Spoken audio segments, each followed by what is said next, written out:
நாகப்பட்டினம் மாவட்டம் வேளாங்கண்ணியில் நாடார் உறவின் முறை சங்கம் சார்பில் புதிய நிர்வாகிகள் அறிமுக கூட்டம் மற்றும் பொதுக்குழு கூட்டம், நாடார் உறவின் முறை சங்கத்தின் 25வது நிறைவு உள்ளிட்ட முப்பெரும் விழா நடைபெற்றது.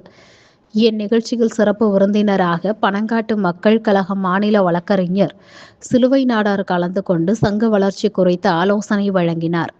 அதனைத் தொடர்ந்து புதிய நிர்வாகிகள் அறிமுகப்படுத்தப்பட்டு காமராஜர் குறித்து பேச்சு போட்டி, ஓவிய போட்டி உள்ளிட்ட பல்வேறு போட்டிகள் நடத்தப்பட்டு பரிசுகள் வழங்கப்பட்டது.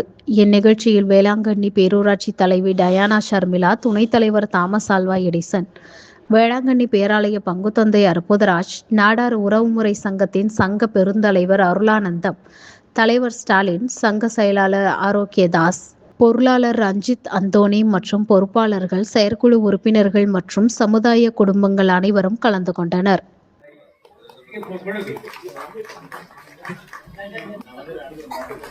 சட்ட ஆலோசகராக எஸ்பிடி அந்தோணி பிஏபிஎல் அவர்கள், பொருளாளர் ஜே ரஞ்சித் அந்தோணி அவர்களை அழைக்கிறோம். உபத்தலைவர் திரு ஜே ஆண்ட்ரோஸ் மற்றும் ஜே சகாராஜ் அவர்களை மேடைக்கு அழைக்கிறோம்.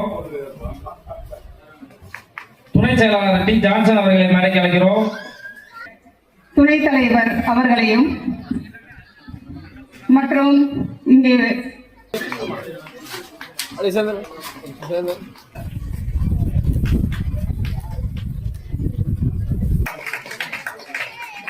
நீங்களும் ஒன்றாக சேர்ந்து இந்த விழாவை கொண்டாடுகிறீர்கள், ஒரே குடும்பமாக கொண்டாடுகிறீர்கள்.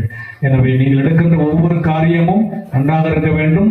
ஆரோக்கியனுடைய அருளும் ஆசிரும் நிரம்ப கிடைக்கணும். அவர்களே மற்றும் இங்கு வருவதுள்ள நாடார் உறவினமுறை அனைவருக்கும் எனது முதற்கண் வணக்கத்தை தெரிவித்துக் கொள்கின்றேன். இந்த முறை மிகப்பெரிய ஒரு விழாவாக இருந்தது. அந்த விழாவிலேயும் இதை போன்ற இங்கே இருக்கக்கூடிய இத்தனை பேர் தான் ஆக்கமும் ஊக்கமுமாய் நம்முடைய சமுதாயத்திற்கு துணை இருந்தார்கள். இன்றளவும் இங்கே மேடையிலே இருக்கக்கூடியவர்கள் தான் நம்முடைய சமுதாயத்திற்கு துணை இருக்கிறார்கள்.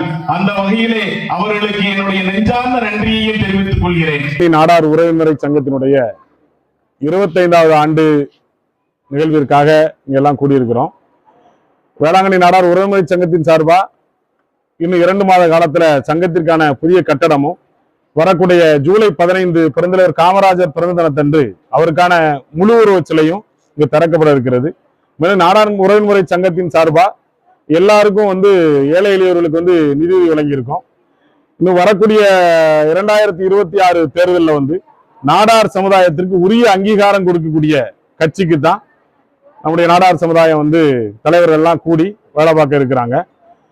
ஏறக்குறைய இந்த 2026 வரக்கூடிய தேர்தல் ஒவ்வொரு சமுதாயம் அவர்களுக்கான பிரதிநிதித்துவத்தை நிர்ணயிச்சிட்டு இருக்காங்க. அந்த அடிப்படையில நாடார் சமுதாயத்திற்கு பிற்படுத்தப்பட்ட ஒரு பிரிவுல 10.5% இடஒதுக்கீடு வேணுங்கிற கோரிக்கையை முன்னிறுத்தி மத்திய அரசு வழங்கக்கூடிய பனை வாரிய உறுப்பினர் அட்டையை போல கல்லூரிக்கு அனுமதி கொடுத்து தமிழ்நாடு பனை வாரியமும் ஒரு அனுமதி அட்டை கொடுக்கணுங்கிறது தான் எங்களோட பிரதான கோரிக்கையா இருக்கு.